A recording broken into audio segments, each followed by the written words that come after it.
बिस्मिल्लाह वल्हम्दुलिल्लाह वस्सलामु अला सय्यिदिना रसूलिल्लाह व अला आलिहि व सहबिहि अजमईन अम्मा बाद। Assalamu alaikum everyone.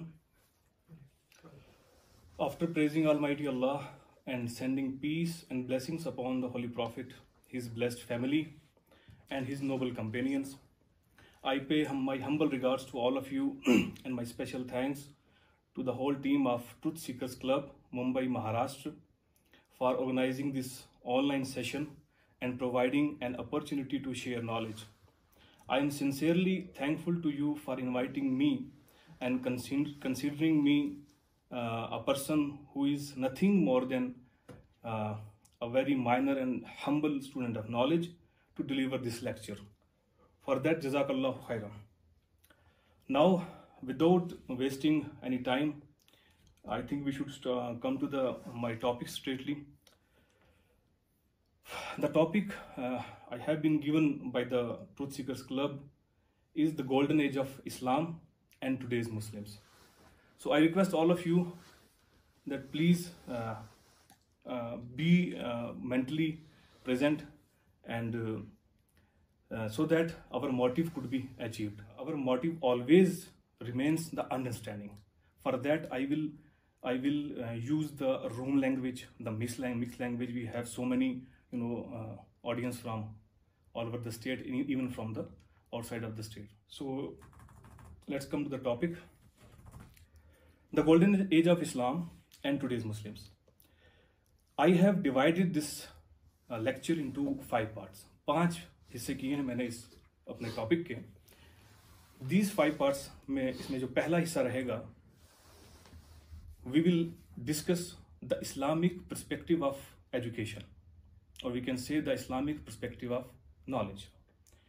After that, the second part will shed light over how that education system and how that concept of knowledge led Muslims towards the golden age. ठीक है, कि किस तरह से उस इल्म ने और उस तसव्वुर इल्म ने या उस तसव्वुर तालीम ने उस वक्त के मुसलमानों को इस अरूज तक पहुंचाया. ये दूसरा हिस्सा रहेगा हमारा सेशन का. और थर्ड जो मेरा पार्ट रहेगा कि गोल्डन एज क्या था, है ना, उसमें क्या हुआ, what were the contribution of Muslim in the golden age. ठीक है, उसका क्या स्टेटस है. After that we will discuss the decline of golden age, कि किस तरह से फिर वो उरूज जो है वो जवाल बना, उसके क्या फैक्टर्स थे, किस तरह से मुस्लिम इंटेलेक्चुअलिज्म जो है वो उसमें एक डिक्लाइन आया. And the fifth part will discuss the contemporary scenario of today's Muslims, the condition और हमारी जो मौजूदा हालत है, the condition, the circumstances, the priorities, the preferences, the engagements, और हमारी नीड्स, हमारी ज़रूरियात क्या हैं और हमारे एंगेजमेंट्स क्या हैं. ये 5 हिस्से रहेंगे इसके. तो बिस्मिल्लाह करके शुरू करते हैं हम. First part, the Islamic perspective of education. सूरह बकरा वर्स नंबर 151, 151. बिस्मिल्लाहिर्रहमानिर्रहीम. कमा अरसलना फीकुम रसूला मिनकुम यतलू अलैकुम आयातिना व युज़क्कीकुम व युअल्लिमुकुमुल किताब वल हिकमा व युअल्लिमुकुम मा लम ताकुनू तालमून. सदक़ल्लाहुल अलीयुल अज़ीम. देखें, ये जो आयत है कुरान करीम की, आप लोगों के लिए बहुत नई चीज़ होगी कि I have derived the concept of education from this verse. इस आयत करीमा से मैंने तस्वुर तालीम मैंने निकाला है इसमें से. और इसमें क्या अल्लाह ताला ने फरमाया कि कमा अरसलना फीकुम रसूल, कि हमने तुम्हारे ही दरमियान अपना एक रसूल मबूस फरमाया, एक नबी. नबी means teacher who is going to educate us, क्योंकि आप सल्लल्लाहु अलैहि वसल्लम ने फरमाया कि मुझे मुअल्लिम बना के भेजा गया. ठीक है. मिनकुम यतलू अलैकुम आयातिना, जो तुम पे तिलावत करता है, यानी कि पढ़ता है. क्या? वो इन्फॉर्मेशन जो रिवील्ड इन्फॉर्मेशन है, डिवाइन इन्फॉर्मेशन है, वो पढ़ता है, यानी कि इन्फॉर्मेशन देता है. ठीक है, उसकी तिलावत करता है. और क्या करता है उस तिलावत के जरिए, यानी कि इन्फॉर्मेशन प्रोवाइड करके. वयुज़क्कीकुम, तुम्हारी प्यूरिफिकेशन करता है, तुम्हारा तज़किया करता है. ठीक है ना. The purification of soul, the purification of mind, the purification of intellect, उसके जरिए फिर the purification of society, the purification of social system, the purification of educational system, the purification of political system. ठीक है, वो इल्म उसके जरिए तज़किया किया जाता है, यानी कि प्यूरिफिकेशन की जाती है. Purification means development.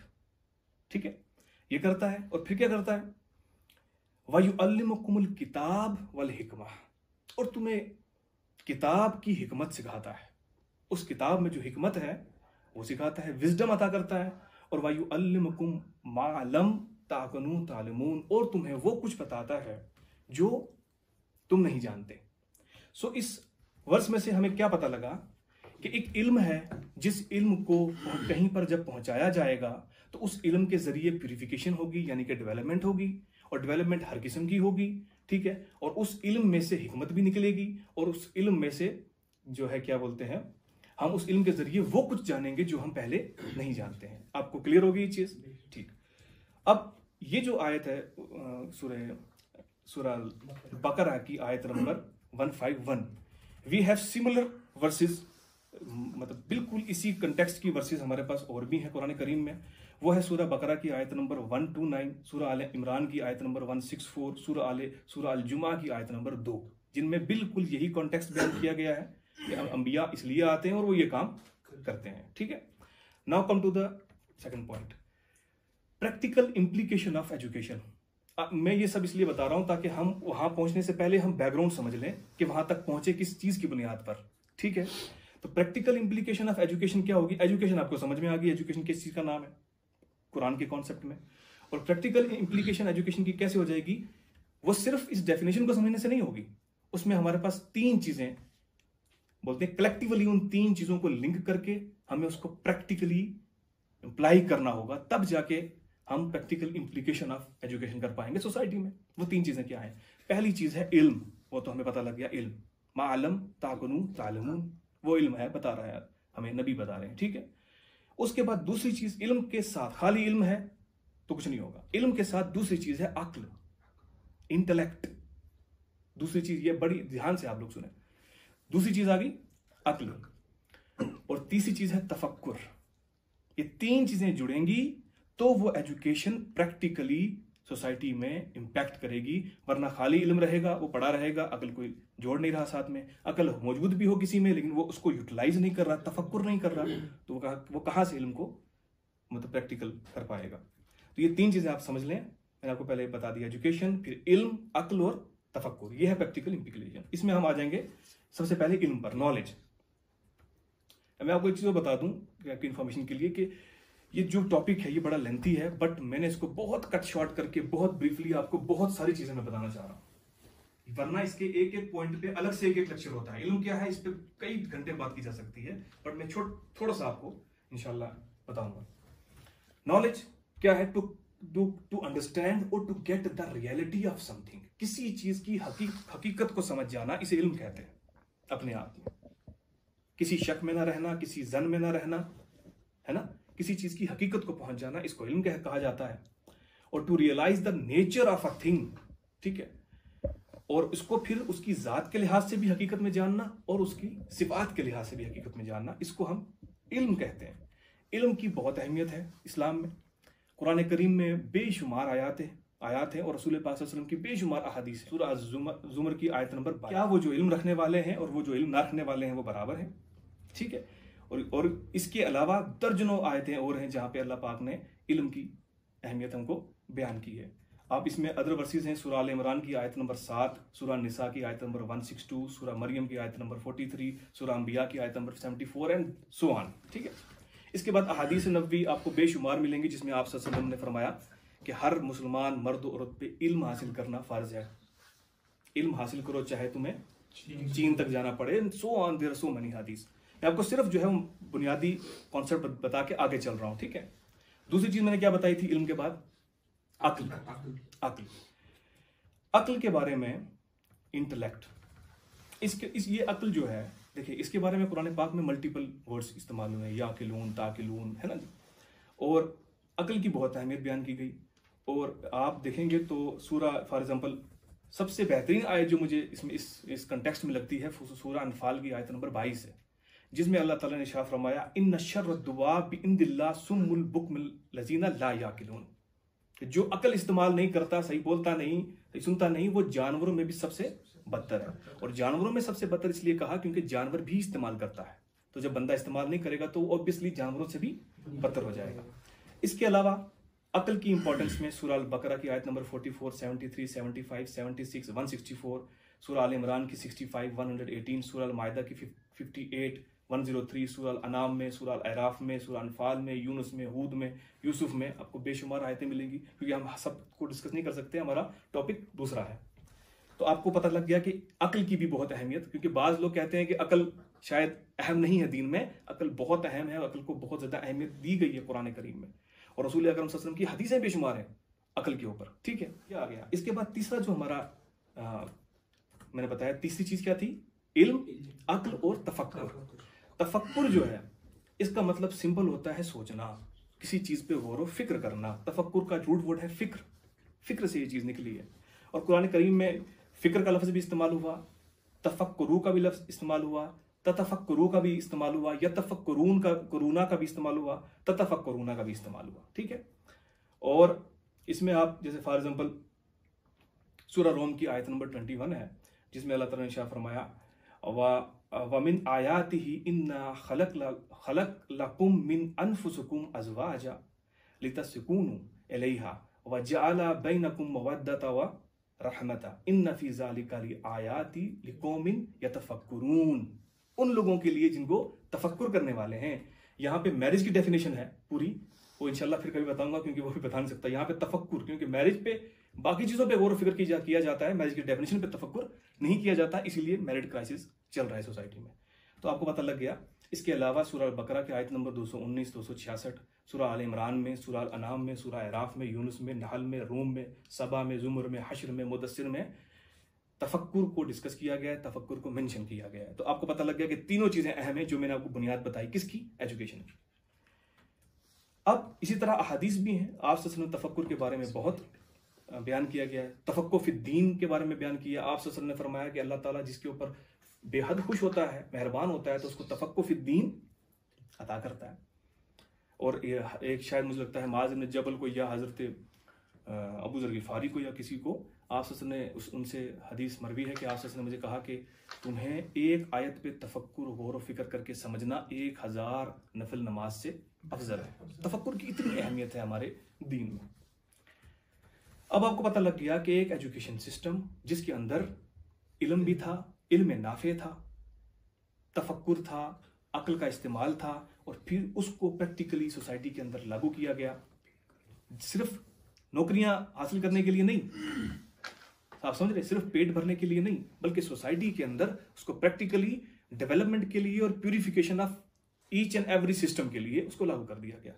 अब वो सिस्टम बढ़ा के अब हम सेकंड पार्ट की तरफ आते हैं, हाउ दैट एजुकेशन और that knowledge led Muslims towards the golden age. ठीक है, अब किस तरह यह मामला हुआ?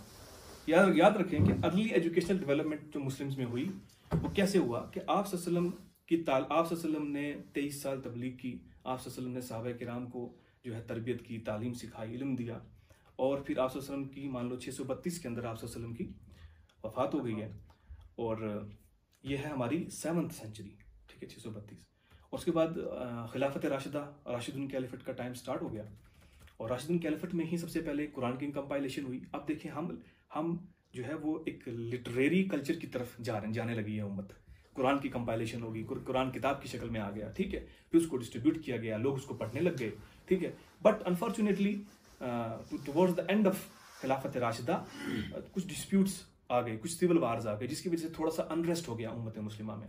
बट उसके पैरेलल ही इल्म का जो हमारा सिस्टम था, एजुकेशनल सिस्टम था, एजुकेशनल डेवलपमेंट थी, वो हमारे पॉलिटिकल सिस्टम के parallel he silently and gradually increase होती चली गई, आहिस्ता आहिस्ता चलती गई। ठीक है, और आप देखेंगे कि 700 मतलब नेक्स्ट 100 ईयर्स में, एक सेंचुरी के अंदर, despite there were so many wars, civil wars, political imbalance and sectarian movements, Khawarij and all, बहुत कुछ था। इवन देन उसके बाद भी क्या मामला था कि इल्म का कल्चर स्टार्ट हो गया, जिसने हमें मुहद्दिसीन दिए, मुफस्सिरीन दिए, मुतकल्लिमीन दिए, स्कॉलर्स दिए, फुकहा दिए, उलमा दिए, और सबसे पहली किताब हदीस की मुवत्ता इमाम मालिक जो है, ये गालिबन 760 से 65 के बीच में ये कंपाइल हो गई। उससे पहले बहुत से मुसद्दे कंपाइल हो गए, उसके बाद फिर हदीस पे काम स्टार्ट हो गया, है ना।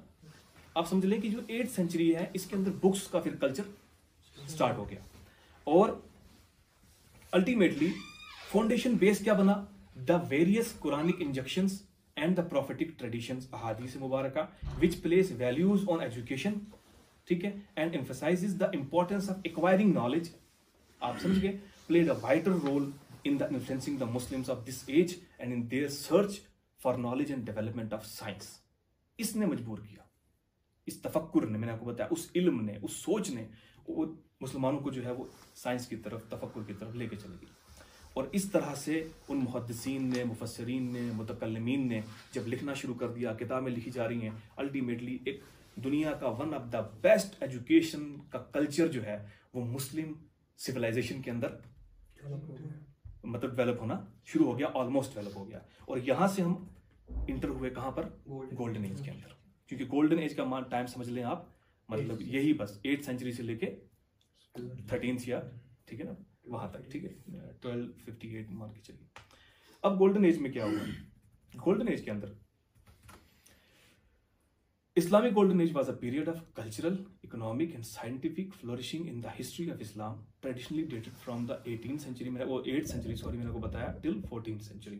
The Islamic golden age, a truly remarkable period in human history on the remarkable developments made by Islamic scholars, scientists in all areas of arts, whether it is humanities, it's physical sciences, it's social sciences and natural sciences, ठीक है, medicine, field of medicine, astronomy, mathematics, finance, इस्लामी ये क्या बोलते हैं, Islamic education, ठीक है, और जितने भी बाद में सिस्टम वजूद में आए, चाहे मॉनेटरी सिस्टम वजूद में आए, ये सब इस एज में डेवलप होना और अपने, और मतलब बोलते हैं ना उरूज पे जाने लगे, है ना, डेवलप हो गए। और ये जो एज था, मतलब ये अगर हम हुकूमती तौर पे बात करेंगे, जो हुकूमती निज़ाम कैलिफेट जो उस टाइम थी, वो अब्बासी हुक्मरान थे, और अब्बासियों ने जो है वो काफ़ी ज़्यादा इन चीज़ों को सपोर्ट भी किया, इसको प्रमोट किया। पर्टिकुलरली मान के चलें आप, बगदाद में के एरिया में अब्बासीज थे, और दूसरी तरफ जो कायरो और इजिप्ट था वहाँ फातिमिड्स थे, और स्पेन में जो है वो उमैयाद थे। बट ये है कि कल्चर जो है वो एजुकेशन का और साइंटिफिक डेवलपमेंट का स्टार्ट हो गया गोल्डन एज में। और इसमें क्या क्या काम हुए, सबसे पहला काम ये हुआ, याद रख लें कि मुसलमानों ने, मुस्लिम साइंसदानों ने, स्कॉलर्स ने बहुत जो पुराना काम था ग्रीक्स का, ठीक है ना, रोमन्स का और इंडियंस का भी, जो पहले भी तो अलूम थे ना, लोग काम करते थे, तो उन अलूम को भी दरियाफ्त किया और उनके ऊपर मजीद काम करके उसको निखारने की कोशिश की, उसको नई मतलब ऊंचाइयों तक लेके गए, और ट्रांसलेशंस का काम स्टार्ट कर दिया, उसको अरेबिक में ट्रांसलेट किया, दीगर लैंग्वेजेस में ट्रांसलेट किया। और उसके बाद इस हमारी गोल्डन एज में सबसे बड़ा काम ये हुआ कि हाउस ऑफ विजडम, बैतुल हिकमा के नाम से एक बहुत बड़ा इंस्टीट्यूट कह लीजिए, सेंटर कह लीजिए, या वी कैन से कि एक बहुत बड़ी लाइब्रेरी, ठीक है, वो वजूद में आई बगदाद के अंदर, जहाँ पे through out the world, not only from the Muslim world but even from the non Muslim world, जो एजुकेशन के प्यासे थे लोग, नॉलेज के बोलते हैं ना, थर्स्ट जिनके अंदर था, है ना, वो लोग वहाँ पे आते थे बैतुल हिकमा के अंदर, वहाँ पे बैठ के रिसर्च करते थे, इवन नॉन मुस्लिम्स भी। उसके पहला तो बैतुल हिकमा जो है, इसका एस्टेब्लिशमेंट बहुत बड़ी अचीवमेंट थी। दूसरी 859 के अंदर यूनिवर्सिटी अल करावीन, ये फैज मोरक्को के अंदर एस्टेब्लिश हुई, और आप हैरान हो जाएंगे सुन के, ये फातिमा अल फिर्री एक खातून थी, उन्होंने इसको एस्टेब्लिश किया, और यूनेस्को और गिनीज वर्ल्ड रिकॉर्ड अभी तक इसको वर्ल्ड्स ओल्डेस्ट फंक्शनल यूनिवर्सिटी के तौर पे मानते हैं और इसको एक्सेप्ट करते हैं। तीसरा जो बड़ा काम हुआ इंस्टीट्यूशन के हिसाब से, वो हुआ, छोटे मोटे इंस्टीट्यूशन बहुत सारे थे, मदारिस बहुत सारे थे, लाइब्रेरीज बहुत सारी थी, मैं आपको मेजर बता रहा हूँ इंस्टीट्यूशन जो बड़े बने। तीसरा काम हुआ यूनिवर्सिटी ऑफ अल अज़हर, ये फातिमिड्स ने कायरो में एस्टेब्लिश की, और वहाँ पे भी जो है वो बहुत, और इसको भी जो है वो थ्रू आउट द वर्ल्ड आज भी बोलते हैं सबसे पुरानी ओल्डेस्ट डिग्री ग्रांटिंग यूनिवर्सिटी के तौर पे माना जाता है। इवन मतलब हार्वर्ड, कैम्ब्रिज वगैरह तो ये बहुत बाद की बात है, ये उससे पुरानी यूनिवर्सिटीज है।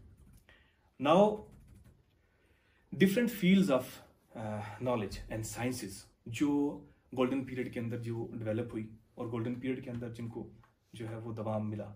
सबसे पहले हम देखेंगे एल्केमी, केमिस्ट्री का इल्म जो है ये बहुत पनपा, और इसमें सबसे मेजर रोल जो है जिस साइंसदान का केमिस्ट का लिया जाता है वो जाबिर इब्न हय्यान है।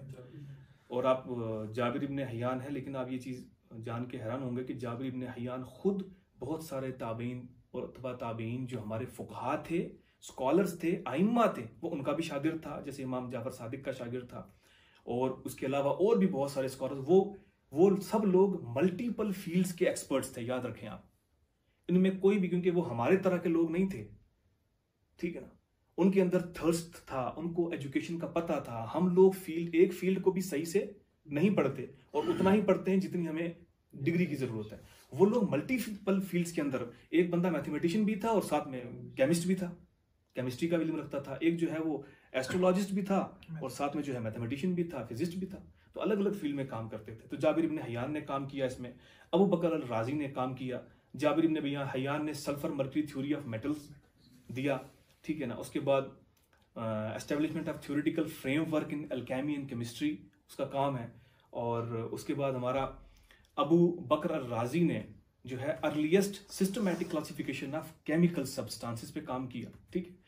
इसी तरह इसके अलावा बहुत सारे जो है वो हमारे पास केमिस्ट थे जिन्होंने एल्केमी में और केमिस्ट्री में काम किया। Then we have astronomy and cosmology. Al Battani का नाम आपने सुना होगा। Al Battani was one of the most influential astronomer and cosmologist, ठीक है ना। He determined the length of the solar year. Just imagine in that time without any equipments, कोई development नहीं है साइंस की, लेकिन उनको उन लोगों ने इतना प्रैक्टिकल मतलब इल्म हासिल किया हुआ था कि उसने सबसे पहले length of the solar year, ठीक है, जैसे हम बोलते हैं 365 डेज एंड ऑल, ये उसने जो है। और उसके बाद he contributed to the tables of Toledo used by astronomers to predict the movement of sun, moon and planets across the sky. आप समझिए, ये काम किया उसने। उसके बाद अल जरकाली था, उसने he developed a more accurate astrolabe used for centuries afterwards. उसके बाद उसने एस्ट्रोलॉब जो है वो एक डेवलप किया। उसके बाद नासिर उद्दीन अल तूसी, ये एक बहुत बड़ा एस्ट्रोनॉमर था, ठीक है, इसने काम किया and wrote an important revision to Ptolemy's 2nd century celestial model, इस पे इसने काम किया। नाउ एक बॉटनी और क्या बोलते हैं एग्रोनॉमी की फील्ड में आप देखें, इसमें अल दीनावरी का काम बहुत है, ठीक है। He popularized the botany in the Islamic world with his 6 volume Kitabun Nabat, the book of plants. Now you just imagine 6 volume books on plants, their classification, their important, ठीक है, इस पे काम किया। और इसके अंदर जो है वो the text describes 637 plants in alphabetical order, 637 plants, उनकी सारी अहमियत, उनके बारे में इसमें डिस्कस किया, ठीक है। उसके बाद ये एक और क्या बोलते हैं इसमें, एक और किताब पे इसमें काम किया गया, सॉरी, भाई ज़करिया अल क़ज़वीनी, ज़करिया अल क़ज़वीनी ने काम किया। ये 1203-1283 में रहे हैं। The use and the cultivation of plants was documented in the 11th century by Mohammed bin Ibrahim ibn Bassal of Toledo in his book Diwan al Filaha the court of agriculture, ठीक है। उसके बाद bye इब्न अल अवाम अल इशबिली, ठीक है, of in his 12th century book किताब अल फिलाहा, उसने फिर उसको वहां पे मेंशन किया है, ठीक है। इब्न Basal had traveled widely across the Islamic world, returning with a detailed knowledge of agronomy that fed into the Arab agricultural revolution. अच्छा, इसने 180 प्लांट्स के बारे में डिटेल्ड डिस्क्रिप्शन अपनी किताबों में दी। 180 प्लांट्स, मतलब उस जमाने के हिसाब से सोचे आप, ये कोई छोटी मोटी तहकीकात नहीं है, बहुत बड़ी तहकीकात है। Then the field of geography and cartography, Abu Zaid al Balkhi, ठीक है ना, the founder of Balkhi school of cartography in Baghdad, ठीक है ना, wrote an atlas called figures of the regions, ठीक है। अल बैरूनी ने काम किया, measure the radius of the earth using a new method, ठीक है। और उसके बाद अल इदरीसी ने काम किया, जिसने दुनिया का सबसे पहला मैप अल इदरीसी ने बनाया था, ठीक है। ये मैं आपको शॉर्टकट समझा रहा हूँ क्योंकि, ठीक है, क्योंकि वरना इन पे हम बहुत डिस्क्रिप्शन है इनकी बहुत सारी किताबें हैं। They have much contribution to the science and technology. Each and every person deserves one lecture, detailed lecture, इतना काम किया है। बट ये है कि हम इसको ब्रीफली आपको बताएंगे, ठीक है। देन मैथमेटिक्स में सबसे मोस्ट इंपॉर्टेंट नाम जो है वो अल ख्वारिज़मी का है, ठीक है। अल ख्वारिज़मी ने काम किया, अलजेब्रा पे काम किया, पता है आपको एल्गोरिदम जिस एल्गोरिदम की बुनियाद पे ये मेरा लैपटॉप भी चल रहा है, ये हमारे फोन भी चल रहे हैं, कैमरास भी चल रहे हैं, सैटेलाइट भी चल रहे हैं, वो एल्गोरिदम जो है वो अल ख्वारिज़मी के नाम से है। Al Khwarizmi has been converted to algorithmi and algorithmi से एल्गोरिदम बन गया। ठीक है, उनका कंट्रीब्यूशन रहा। किताब अल जब्र उन्होंने लिखी। ठीक है, उसके बाद उमर अल खय्यम, ठीक है, इन्होंने काम किया। उसके बाद है इब्न इसहाक अल किंदी ने काम किया, ठीक है, क्रिप्टोग्राफी के ऊपर। ठीक है, उसके बाद इब्न सीना ने भी काम किया। मैंने आपको कहा ना वो मल्टीपल फील्ड में काम करते। इब्न सीना का नाम ज्यादातर मेडिकल साइंसेज में आता है, but he have contributed to mathematics as well. ठीक है, साबित बिन कुर्रा ने काम किया इसके ऊपर। ठीक है, अल फराबी कितने बड़े फिलोसफर भी हैं, बट उन्होंने मैथमेटिक्स में भी जो है काम किया। ठीक है, उसके बाद जमशेद अल काशी ने काम किया। काशीज थ्योरम बड़ी मशहूर है, उस पर काम बहुत से लोगों ने जो है वेस्ट में पीएचडी किया काशीज थ्योरम के ऊपर। सो ये मैथमेटिक्स में कंट्रीब्यूशन था। उसके बाद मेडिसिन एंड मेडिकल साइंसेज में आप देखें अर राजी, ठीक है, अर राजी ने बहुत काम किया। He wrote a 23 volumes compendium of Chinese, Indian, Persian, Syriac and Greek medicine. 23 volume में। इमेजिन हमारे पास कितने रिसोर्सेज हैं आज, और हम जो है वो एक किताब जो है वो हम प्रोड्यूस नहीं कर पाते। 23 वॉल्यूम्स में उस बंदे ने इन सब मतलब इस तमाम इलाकों की रीजन्स की, Indian medicine, Persian medicine, Syriac और ग्रीक मेडिसिन, इन सबको कलेक्टिवली 23 वॉल्यूम्स के अंदर उसने इकट्ठा करके जो है अरब वर्ल्ड में उसको प्रमोट किया। ठीक है, फिर अल-ज़हरावी के बारे में पता है आपको, सर्जिकल इंस्ट्रूमेंट्स उसने बनाए थे और खुद एक सर्जन भी रहा है अल-ज़हरावी। ठीक है, और इसके बाद जो है इब्न सीना का बहुत काम है मेडिकल साइंसेज में। इब्न सीना की one of the most important book जो है अल कानून फी तिब, जिसे कहा जाता है the canon of medicine, which is being taught in the European universities till in up to the early 18th century तक। The canon of medicine has been a part of the syllabus of medical students in Europe. आप समझ रहे हैं, तो इतना वहां पे इन लोगों ने कंट्रीब्यूट किया है जो वहां गया है। उसके बाद हम नेक्स्ट आ गया ऑप्टिक्स में। देखें आप, ऑप्थोमोलॉजी में देखें आप, इब्न अल हैसम का नाम आपने सुना है। इब्न अल हैसम, जिसे अल हैज़न भी कहा जाता है, ठीक है, इसने काम किया ऑप्टिक्स के अंदर। इसके बारे में कहा जाता है कि कोई पिन होल कैमरा वगैरह भी इन्होंने डेवलप किया था। ठीक है, हुसैन बिन इसहाक ने काम किया। इब्न फिरनास ने काम किया। इब्न फिरनास के बारे में तो कहा जाता है उनका ऑप्टिक्स में भी है और एविएशन में भी काम है उनका। एविएशन में भी काम है, ऑप्टिक्स में भी काम है। इसके बाद फिर आगे हमारे पास फार्माकोलॉजी के अंदर मैंने आपको बताया जैसे ज़करिया और राजी ने, ठीक है ना, बहुत बड़े फार्मासिस्ट थे, बहुत सारी मेडिसिन प्रोड्यूस की, फार्मेसीज खोली। You will just imagine at that time establishments of hospitals and establishments of pharmacies. There were so many hospitals in Baghdad. ठीक है, हमारे यहाँ तो अभी भी कुछ इलाके हैं जहाँ पे हॉस्पिटल नहीं खोल पाए हमारा इस 21st सेंचुरी में भी। तो फार्माकोलॉजी के अंदर इस तरह से काम हुआ। अबू कासिम अल ज़हरावी ने, ठीक है, काम किया। इसके बाद अल मुफक्का, ये 10th सेंचुरी में इन्होंने ड्रग्स में और रेमेडीज फॉर एलमेंट, इसके ऊपर इन्होंने किताबें लिखी। अल बैरूनी ने काम किया, किताब सैदला द बुक्स ऑफ ड्रग्स, ठीक है, ये अल बैरूनी ने दिया। ठीक है, उसके बाद कैनन ऑफ मेडिसिन भी हो गई। ठीक है, इब्न अल बेजार ने किताब लिखी अल जामी फी तिब, ठीक है, ये मेडिसिन के ऊपर उन्होंने किताब लिखी। इसके बाद आते हम फिजिक्स के ऊपर। मेडिकल ड्रग्स पे बहुत काम हुआ, फार्मेसीज वजूद में आई। देन फिजिक्स की फील्ड में इब्न सीना ने फिजिक्स की फील्ड में भी काम किया। इब्न सीना ने काम किया, अल फराबी ने काम किया, और इस तरह के और भी बहुत सारे स्कॉलर्स थे हमारे पास। और अबू रेहान अल बैरूनी ने भी इसमें काम किया। और अबू बरकात अल बगदादी, ये भी एक स्कॉलर, ये फिजिस्ट थे उस जमाने के। इब्न बाजा, ये बड़ा फेमस नाम है एज अ फिजिस्ट, इन्होंने काम किया। अबू बनु मूसा ब्रदर्स ने भी इसमें काम किया। और अहमद अल हसन ने भी इनमें काम किया एज अ फिजिस्ट। अल जजारी भी फेमस हैं, और इब्न मारूफ भी फेमस है। क्योंकि मैंने आपको बताया ये एक एक बंदे जो है ना वो पूरा लेक्चर डिजर्व करते हैं, but we don't have much time. फिर जोलॉजी आ जाए, इस तरह जोलॉजी में बड़ा काम हुआ। ठीक है ना, many classical works including those of Aristotle, मैंने आपको पहले बताया, ग्रीक के, पर्शियन के, रोमन्स के क्लासिकल वर्क्स जो अवेलेबल थे उनके ऊपर उनको ट्रांसलेट करके अरबिक के अंदर उसमें काम किया गया। ठीक है, और अल किंदी ने इब्न सीना ने भी जोलॉजी में क्या बोलते हैं कंट्रीब्यूट किया, और अल किंदी ने भी कंट्रीब्यूट किया। इब्न रुश्द और इब्न बाजा इन दोनों ने भी जो है वो इसमें जोलॉजी में कंट्रीब्यूशन किया। अब इसके बाद ये तो डिफरेंट फील्ड्स आ गई, हॉस्पिटल्स बने, फार्मेसीज बनी, मल्टीपल बोलते हैं हमारे पास क्या बोलते हैं कॉलेजेस वजूद में आए, स्कूल्स वजूद में आए, स्कूल्स का सिस्टम वजूद में आया। तो ये Baghdad was the educational hub of the world at that time, याद रखें आप।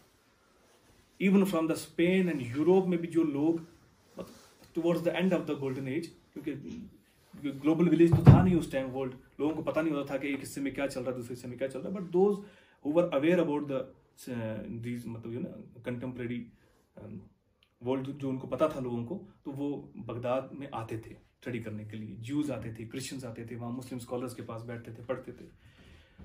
सो मोस्ट फेमस जो हम कहेंगे अगर साइंटिस्ट जिनका टॉप ऑफ द बोलते हैं ना लिस्ट, जिनका नाम रखा जाएगा इसमें हमारे गोल्डन पीरियड में, वो अल-फराबी, अल-बत्तानी है, इब्न सीना है, इब्न बतूता, मैं नाम लेना भूल गया, इब्न रुश्द है, ठीक है। उसके बाद हमारे पास अल-ख्वारिज़मी है, उमर अल-खय्यम है, साबित बिन कुर्रा है, अबू बकर अल-राज़ी है, जाबिर इब्न हय्यान है, इब्न इसहाक अल-किंदी है, इब्न अल-हैसम है, इब्न ज़ुहर है, इब्न खल्दून फेमस हिस्टोरियन, ठीक है, और इब्न अल-वेज़ार, ठीक है।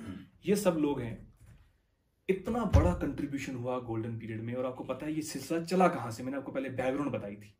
ये उस एजुकेशन सिस्टम की देन थी।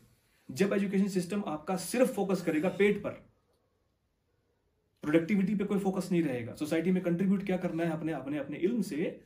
क्योंकि याद रखें the basic concept of knowledge in Islam है क्या, इल्म नाफे हासिल करो and then utilize that knowledge for the betterment of your self and betterment of the society, ठीक है।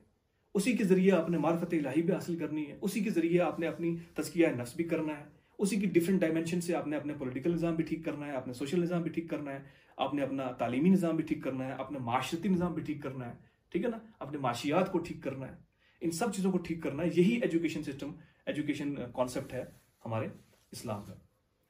अब ये तो आगे जो मैं बता रहा हूं, now what western scholars, non Muslim scholars have said about the golden as. ये बड़ा इंपॉर्टेंट है, क्योंकि कोई भी शख्स उठ के ऑब्जेक्शन कर सकता है that you have your own you know stories, ये फेरी टेल्स हैं, देयर इज नथिंग, है ना, ऐसा कुछ था ही नहीं, ठीक है, वो कह सकते हैं। But we have so many western scholars, historians, जिन्होंने गोल्डन पीरियड ऑफ इस्लाम को मेंशन किया है, और ना सिर्फ मेंशन किया है, गोल्डन पीरियड ऑफ इस्लाम की हकीकत के ऊपर पूरी पूरी किताबें लिखी हैं उस पूरे टाइम के ऊपर। इसमें आपको मैं कुछ चंद जो है वो हवाले उनके साथ डिस्कस करूंगा। रॉबर्ट ब्रिफॉल्ट फेमस स्कॉलर है, western scholar, in his book the making of humanity, उसमें लिखते हैं, वर्डिंग सुनिए, although there is not a single aspect of European growth in which the decisive influence of Islamic culture is not traceable. This is the point. The whole development in the Europe, the scientific development in the Europe, was due to the Islamic golden period. जो contribution Islamic golden period में काम हुआ था science and technology का, that became the base for the development of science and technology in the Europe. ये कौन लिख रहा है? रॉबर्ट ब्रिफॉल्ट लिख रहा है द मेकिंग ऑफ ह्यूमैनिटी के अंदर। आगे क्या लिखता है इसी के अंदर, what we call science arose in Europe as a result of a new spirit of inquiry, of new methods of investigation, new methods of experiments, observation, measurements, development unknown to the Greeks. जो Greeks के पास नहीं थी, मैंने कहा ना, Greeks से कुछ लिया भी तो उसके ऊपर डेवलप किया हमारे मुसलमान स्कॉलर्स ने। Were introduced into the European world by the Arabs, Arab scholars ने उनको इंट्रोड्यूस किया। कहां पर? यूरोपियन वर्ल्ड में। यूरोप से लोग पढ़ने जाते थे स्पेन, स्पेन से इल्म हासिल करके किताबें लेके यूरोप में गए, और फिर किस तरह से यूरोप के अंदर जो अर्ली यूनिवर्सिटीज बनी, उनकी फाउंडेशन के अंदर मुस्लिम स्कॉलर्स का रोल है, यानी कि उनकी कंट्रीब्यूशन जो थी उनका रोल। फिर जैकब ब्रोनॉन्स्की, मैंने काफी टाइम पहले शेयर भी किया था अपने सोशल मीडिया हैंडल से, वो लिखते हैं अपनी book the ascent of man में, every so often the spread of ideas demands a new impulse. The coming of Islam 600 years after the Christ was the new powerful impulse. It started as a local event, uncertain in its outcome, but once Muhammad conquered Makkah, it took the southern world by storm. In 100 years, Islam captured Alexandria, established a fabulous city of learning in Baghdad. ये कौन लिख रहा है? जे ब्रोनॉन्स्की, the ascent of man के अंदर, ठीक है। अच्छा, By the 730 AD, the Muslim empire reached from Spain and southern France to the borders of China and India, an empire of spectacular strength. ये उसकी वर्डिंग है. Grace, while Europe lapsed in the dark ages. Jacob Bronowski लिख रहा है कि ये हाल इतने अरूज पे थे मुसलमान हर लिहाज से, और यूरोप उस वक्त क्या था, अपनी डार्क एजेस में चल रहा था. ये किसी मुस्लिम का लिखा नहीं हुआ, जेकब बनास्की लिख रहा है. ठीक है. और इसके आगे उन्होंने बड़ी अच्छी बात लिखी. आई वांट टू मेंशन कि Muhammad had been firm that Islam was not to be a religion of miracles but it became an intellectual content. Unfortunately जो हम लोगों को नहीं पता. Pattern of contemplation and analysis, मैंने पहले बात की थी. Muhammadan writers formalize the Godhead, the mysticism of Islam, not blood and wine, flesh and bread, but an unearthly ecstasy. आप समझे? ठीक है. तो कि ये इन चीजों में नहीं है ब्लड वाइन, बल्कि एक अनअर्थली एक्सटेसी, यानी कि इल्म, ठीक है ना, फिलॉसफी, ठीक है ना, और रियलिटी को डिस्कवर करने में यही हकीकत है इस्लाम की, ये आप सल्लल्लाहु अलैहि वसल्लम ने दी, ये एसेंट ऑफ मैन के अंदर. इसके बाद आप और स्कॉलर्स को पढ़ सकते हैं, उन्होंने क्लियर कट ये चीजें मेंशन की हैं that the whole development of science and technology in Europe was, यानी इसका बेस जो था वो क्या था, मुस्लिम वर्ल्ड था और मुस्लिम स्कॉलर्स थे, और बगदाद की डेवलपमेंट थी. आप प्रोफेसर फिलिप के हिटी फेमस हैं, उनकी हिस्ट्री पढ़ें, हिस्ट्री ऑफ अरब्स. आप जोसेफ सास्ट की और क्लिफोर्ड बॉसफोर्थ की द लेगेसी ऑफ इस्लाम पढ़ें. आप डब्ल्यू मोंटगो मैरीवार्ड, ठीक है, इसको पढ़ लें, the influence of Islam on medieval Europe. So ये था हमारा गोल्डन एज. आपको समझ आ गई, ये थी इसकी डेवलपमेंट्स, और ये वेस्टर्न स्कॉलर्स इसके बारे में कहते हैं. अब the decline of golden as, ये एक इंपॉर्टेंट है और बड़ा मसला है. इसके बारे में स्कॉलर्स डिस्कस करते हैं, डिबेट करते हैं कि there were several reasons of the decline of Muslim golden Islamic golden age. बात कहते हैं कि इकोनॉमिकल जो है इकोनॉमिकली वीक हो गए थे, ठीक है, इकोनॉमिकल फैक्टर्स हैं इसके. कुछ कहते हैं कि there were scholars in the Muslim world who had started the, बोलते हैं ना, एक criticism movement against the scientific developments. There were great scholars even, but I think these were the misunderstandings, जैसे आज भी बहुत से स्कॉलर्स में होता है. ठीक है.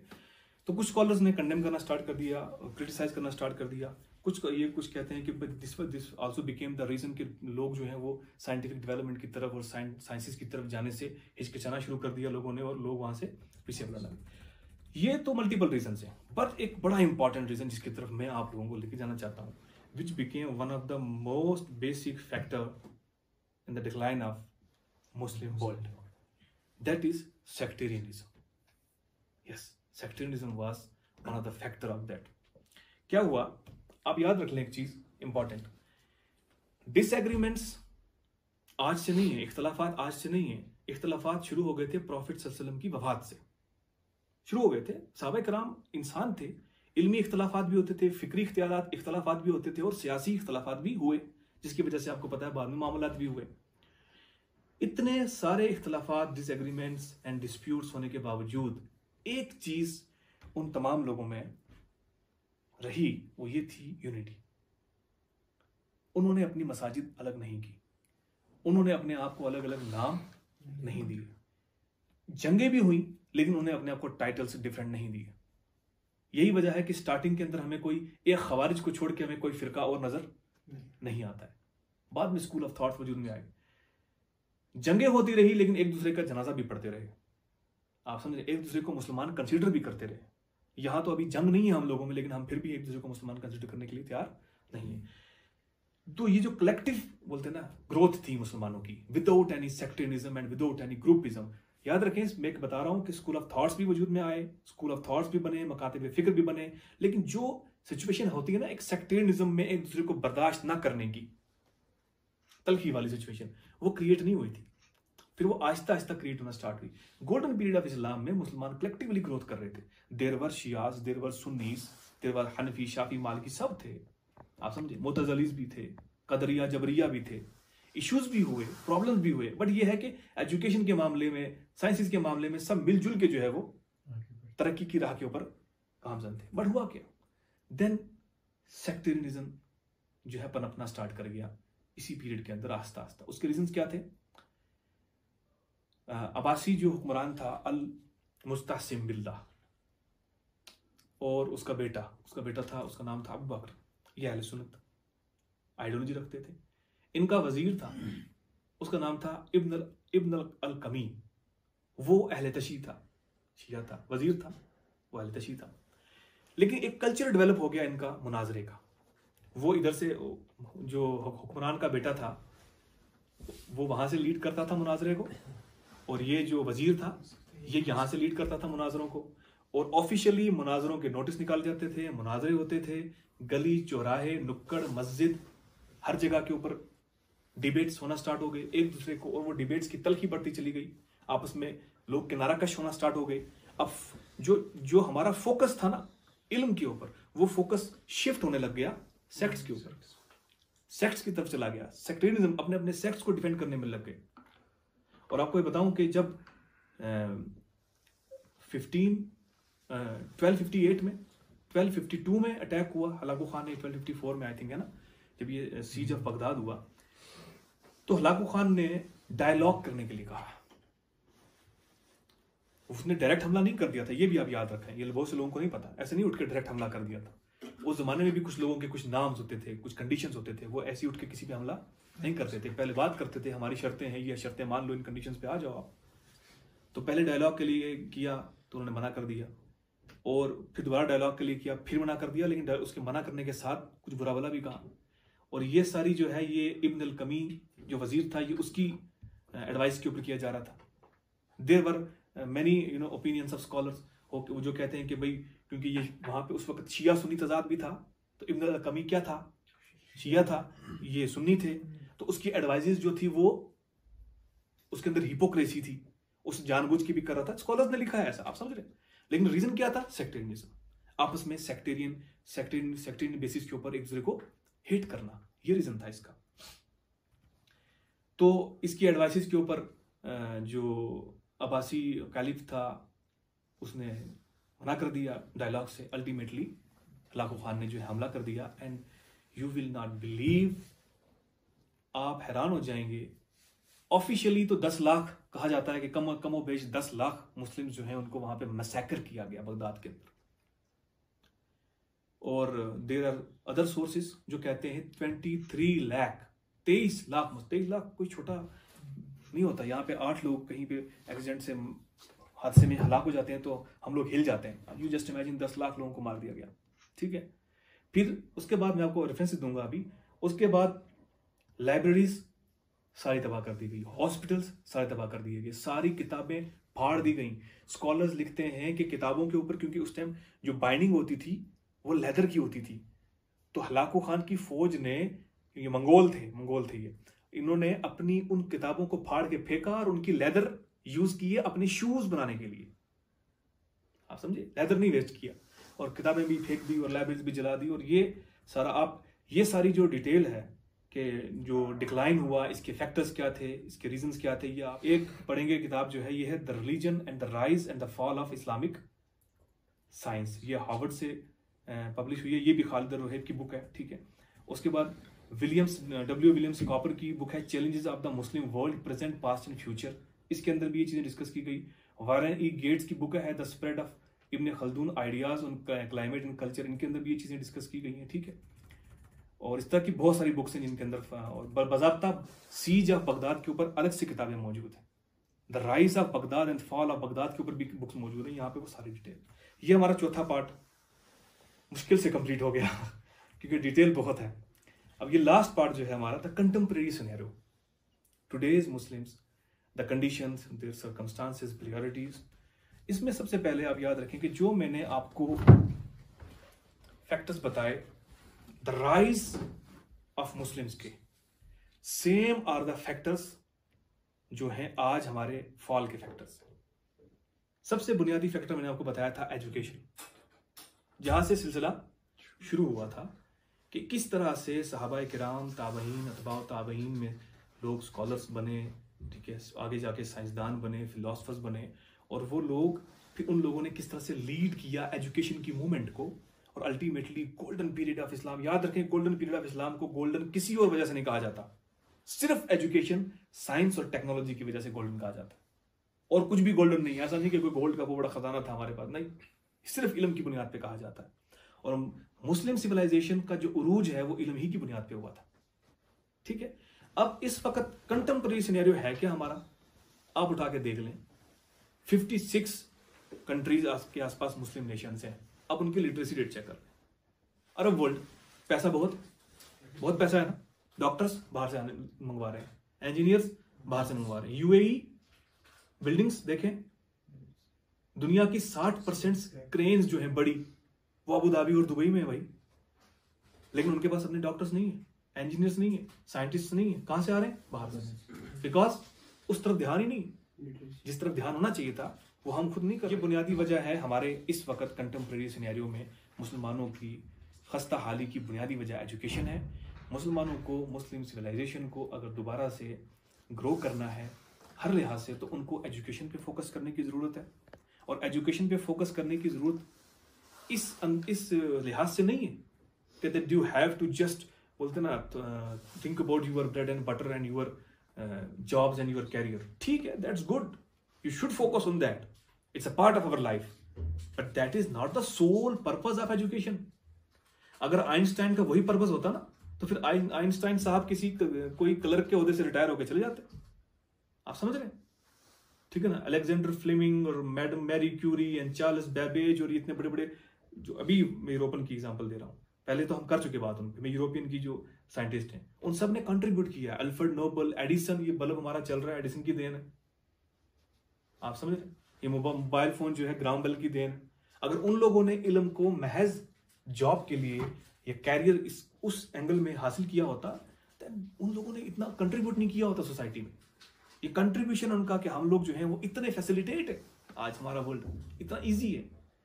सो एजुकेशन पे उस हिसाब से हमें फोकस करने की जरूरत है। ठीक है, दूसरी, अच्छा, एजुकेशन में फोकस कम होने की एक बुनियादी वजह यह है that we are unaware about our religion, especially about the Quran.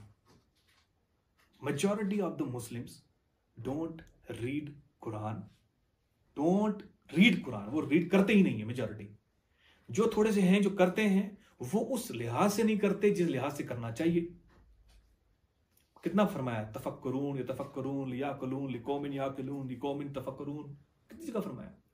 ठीक है जी, तो उस लिहाज से नहीं करते, तो फिर आपको कहां से जो वो इल्म है, क्या फरमाया था, इल्म और हिकमत कहां से मिलेगा आपको। ठीक है, सो हमें उस पर फोकस करना चाहिए। उसके बाद प्रॉफिट सल्लल्लाहु अलैहि वसल्लम की सीरा, आप सल्लल्लाहु अलैहि वसल्लम की सीरा पे, इस सीरा से क्या चीज जुड़ी हुई है, हमारा सोसाइटी। पहले मैंने बताया आपको एजुकेशन, फिर आ गया हमारा सोशल सिस्टम।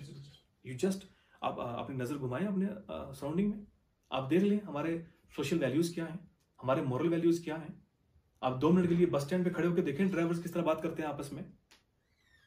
आप देखें, बात करने से तो पता चल जाता ना कि क्या है हमारी सोशल वैल्यूज क्या है। ठीक है, हमारी मोरालिटी किस लेवल की। ठीक है, तो सोशल सिस्टम हमारा ठीक नहीं है। उसके बाद माशरती निज़ाम हमारा सारा अच्छा।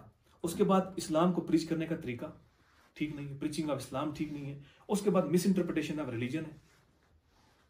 ठीक है, ये सारे फ्लॉज हैं। आपने पूछा था ना मुझसे, मैं कहा था सैफ भाई ने कि आप लास्ट पे ये जरूर डिस्कस करना कि गोल्डन पीरियड ऑफ इस्लाम में और आज के मुसलमानों में क्या फर्क है। यही फर्क है, वो जो चीजें जो बुनियाद बनी थी गोल्डन एज के डिक्लाइन की, all those factors are present today in Muslims. वही रीजंस हैं, वही लूप होल्स हैं, हम उन्हीं चीजों पे। आप बताएं, सेक्टेरियनिज्म अरूज पे नहीं है। We are not ready to sit with a person belonging to the other sects. Sectarianism का हाल ये है कि हमने अपने नामों में सेक्टेरियनिज्म घुसा दिया। हमने हमारी मस्जिद के अंदर सेक्टेरियनिज्म है, हमारे मदारस के अंदर सेक्टेरियनिज्म है। ठीक है, हम कुरान कह रहा है, अहले किताब को कह रहा है, तालू अला कलिमातिन सवाउन बैनना व बैनकुम, अहले किताब को आओ हम इकट्ठे हो जाएं, यूनाइट हो जाएं कॉमन पॉइंट्स के ऊपर। हम यहां नहीं इकट्ठे हो रहे कॉमन पॉइंट्स के ऊपर। So this is the situation. फिर आप आ जाएं कास्टिज्म पे आ जाएं। 1400 years have passed, 1400 साल हो गए, still we are practicing casteism and racism. क्या नहीं है अरब वर्ल्ड में रेसिज्म नहीं है? क्या हमारे इलाके में कास्टिज्म नहीं है? मैं कह रहा हूं कि हम अपनी कास्ट को गिने तो एक बहुत बड़ा एनसाइक्लोपीडिया बन जाएगा, इतनी सारी कास्ट से, कास्ट के अंदर कास्ट, सब कास्ट, सब कास्ट, सब कास्ट, और फिर उन कास्ट के ऊपर होने वाली पॉलिटिक्स, उन कास्ट के ऊपर होने वाला तमाशा देख लें आप, हमारा अभी हाल देख लें हमारा पीर पंजाल का, दूर जाने की क्या जरूरत है। और फिर sectarianism, extremism is the reason, narrow mindedness is the reason, we are not ready to accept others, we are not ready to accommodate others, ठीक है ना। If you think that you have reached up to the guidance, you have achieved the guidance, and you want to promote that guidance to the others, then how would you promote that? You have to sit with them, you have to accept those peoples, आपको उनसे बात करनी पड़ेगी, उनको सब discuss करना पड़ेगा। तो जब आप अपने आसपास एक हाथा बना लेंगे, आप उससे बाहर निकलना ही नहीं चाहेंगे, हर मसलक अपना एक अलग सर्कल बना लेगा, हर गिरोह अपना एक अलग सर्कल बना लेगा, छोटे छोटे टुकड़े होके आप बंट जाएंगे, तो आप कलेक्टिवली ग्रोथ कैसे करेंगे? आप एक दूसरे को रोक रहे हैं, नहीं तू आगे नहीं जाना, तेरी टांग खींचनी है हमने। एक कम्युनिटी दूसरी कम्युनिटी को रोक रही है कि नहीं ये ग्रो नहीं करना चाहिए, पीछे खींचो इसको। एक सेक्ट दूसरे सेक्ट को रोक रहा है, ठीक है। तो दीज आर द सिचुएशंस, ठीक है। और यही रीजन है, बुनियादी रीजन मैंने आपको एक बताया, एजुकेशन इज द ओनली, अगर आप बोलेंगे ना what is the only reason, अगर मुझसे कोई पूछे लाल भाई what is the only reason of the fall of Muslims, education, that's it. अब जब मैं एजुकेशन कह रहा हूं तो इससे मुराद वही एजुकेशन सिस्टम है जो मैंने पहले बोला आपका, आज का एजुकेशन सिस्टम नहीं, वो तफक्कुर वाला है, वो इल्म नाफे वाला, वो जिससे सोसाइटी में अपलिफ्टमेंट होनी है। हमारा हर system, each and every system of our life is linked with that education, concept of education. वो जो लफ्ज इस्तेमाल किया गया ना, वयुज़क्कीकुम, और वो तुम्हारा तज़किया करता है। ये तज़किया से मुराद सिर्फ तज़किया नफ्स नहीं है, इस तज़किया से मुराद हर चीज का तज़किया है, to reform our society in each and every aspect, ठीक है। सो इन चीजों पे फोकस करने की जरूरत है। मुस्लिम यूथ को जिनको मौका मिल रहा है, I have people in my circles who are very dedicated towards their subjects and who are working extraordinary, और उनमें से कुछ जो है वो अल्लाह ताला ने उनको मतलब बाहर जाने का मौका दिया है। कोई बेल्जियम में है, मेरे शायद दोस्त हैं, पता नहीं मेरे जॉइन भी हैं कि नहीं, शायद भाई हैं बेल्जियम में है, और लोग हैं बाहर चाइना में है, और स्विट्जरलैंड में है, कनाडा में है, ठीक है। बट वो है कि उन्होंने इन डेप्थ रिसर्च किया, अल्लाह ताला ने उनको मौका दिया, they are contributing, they are doing something. But अगर परसेंटेज में देखेंगे तो मैं नहीं समझता कि 0.1 भी है ना, 0.1 से भी नीचे ऐसे लोग 0.1 से भी नीचे हैं। सो कि कंटेम्प्रेरी जो हमारा सिनेरियो है, इसमें सबसे ज्यादा लास्ट में एक चीज में एडवाइस करके हम इसको कंक्लूड करेंगे कि टाइम भी ऑलमोस्ट हो गया, कि इस प्रेजेंट टाइम में हमें किस चीज की जरूरत है, हमें एजुकेशन पे फोकस करने की जरूरत है। और सबसे इंपॉर्टेंट ये है कि एजुकेशन को हमें उस बोलते हैं ना नहज के ऊपर अपनाने की जरूरत है जिससे प्रोडक्टिविटी का ताल्लुक है। अगर एक शख्स बहुत अच्छा है फिजिक्स में मान लीजिए, या केमिस्ट्री में यार वो एक्स्ट्राऑर्डिनरी है, टॉपर है, आप मुझे बताएं what is the fun of that knowledge. अगर वो टॉप करके बस फारग होके बस वो अपने घर का रह गया, बस सुबह घर से ऑफिस, ऑफिस से घर, घर से ऑफिस, ऑफिस से घर, नो कंट्रीब्यूशन टू सोसाइटी, ठीक है, कोई कंट्रीब्यूशन नहीं। और हद तो यह है कि अपने घर को भी नहीं बना पाया, है ना ऐसे cases we have in our societies, there are so many doctors, engineers, professors, है ना, अपने घर को भी प्रोडक्टिव नहीं बना पाया, अपने बच्चों को भी प्रोडक्टिव नहीं बनाया, देन हाउ वुड यू, मतलब आप कैसे सोचते हैं कि वो बंदा जो है वो सोसाइटी को प्रोडक्टिव बनाएगा? क्या फिर वो इंटेलेक्चुअल है? No, he is not intellectual. अगर उसके पास डिग्री है, पीएचडी की डिग्री क्यों ना हो, डॉक्टरेट करके बैठा हो, इंटेलेक्चुअल सिर्फ वो शख्स है कि जो वाकई तफक्कुर और तदब्बुर से काम लेता है, और जो कुछ उसने सीखा है किसी भी फील्ड में, याद रखें दीन में हर इल्म की जगह है। Medical sciences is not out of Islam. अगर कोई कहता है तो वो उसको पूछो फिर तिब्बे नबवी किस चीज का नाम है। अगर कोई कहता है ना कि there is no relation of medical sciences, अपने बच्चों को डॉक्टर्स क्यों बना रहे हैं आप, कुछ और बनाए, ठीक है, उसको पूछें then what is the function of तिब्बे नबवी, तिब्बे नबवी पे किताबें क्यों लिखी हैं, why there is the chapter of book of medicine in Sahih Bukhari, वहां क्या कर रही है? Why there chapter of book of agriculture? Agriculture का क्या लिंक है? आप समझे इस बात को? ये जो हदीस की किताबें हैं इनके अंदर चैप्टर्स बनाए हुए हैं मुहद्दिसीन ने, book of agriculture, book of क्या बोलते हैं बिजनेस ट्रांजैक्शंस, ठीक है ना, बुक ऑफ इरिगेशन, है ना। तो ये सब चीजें, ये सब इस्लाम का मतलब इस्लाम का जो तस्वुर इल्म है उसकी बहुत वुसअत है, ठीक है ना। अगर एक आलिम कुरान और हदीस का इल्म हासिल करके सोसाइटी में कंट्रीब्यूट कर सकता है तो बिलीव मी, एक डॉक्टर, एक इंजीनियर वो इल्म हासिल करके संजीदगी के साथ, तफक्कुर और तदब्बुर के साथ वो भी कंट्रीब्यूट कर सकता है सोसाइटी में, और उसके ऊपर उसको अजर भी मिलेगा। ऐसा नहीं है कि अजर नहीं मिलेगा, तनख्वाह तो मिलेगी ही, अजर भी मिलेगा। आप मुझे बताएं, रसूल अकरम सल्लल्लाहु अलैहि वसल्लम ने नहीं फरमाया कि रास्ते से पत्थर हटाओगे तो तुम्हें सवाब मिलेगा? फरमाया ना, सही हदीस है। तो किसी को जख्म लगा होगा तो पट्टी करने पे अजर नहीं मिलेगा? तो कोई बीमार आएगा तो उसको इंजेक्शन लगाने पे अजर नहीं मिलेगा? ड्रिप लगाने पे अजर नहीं मिलेगा? कहीं एक नदी के लोगों को तकलीफ होती है आर से पार जाने के लिए, तो वहां ब्रिज बनाने पे अजर नहीं मिलेगा? रास्ता बनाने के ऊपर तो हदीस है, रास्ता बनाने पे अजर नहीं मिलेगा? आप बताएं। तो ये जितना अलूम है, इस्लाम का कॉन्सेप्ट ही नॉलेज ये है कि इल्म को आपने इस्तेमाल करना है अपनी हिदायत और अपनी इस्लाह के लिए, और सोसाइटी की हिदायत और इस्लाह के लिए और तरक्की के लिए। बस इल्म का यही मकसद है। सो मैं इसी पे कंक्लूड करूंगा। तो I think we have covered very briefly, बड़ी मुश्किल से ये टॉपिक कवर हुआ है, but I think there is a need of detailed discussion. Each and every part needs a detailed lecture, ठीक है ना।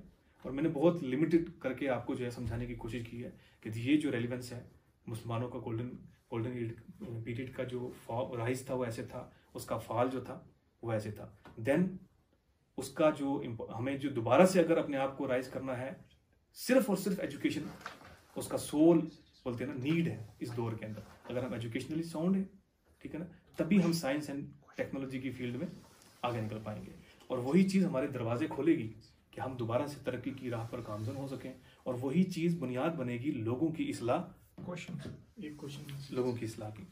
तो इस पे मैं आपसे इजाज़त चाहता हूँ। जज़ाकुल्लाह खैरा, thanks for the patient listening, and now I think we should have a small discussion over this. So जज़ाकल्लाह, वस्सलामु अलैकुम वरहमतुल्लाहि वबरकातुहू। Over to you Mohammad Saif भाई।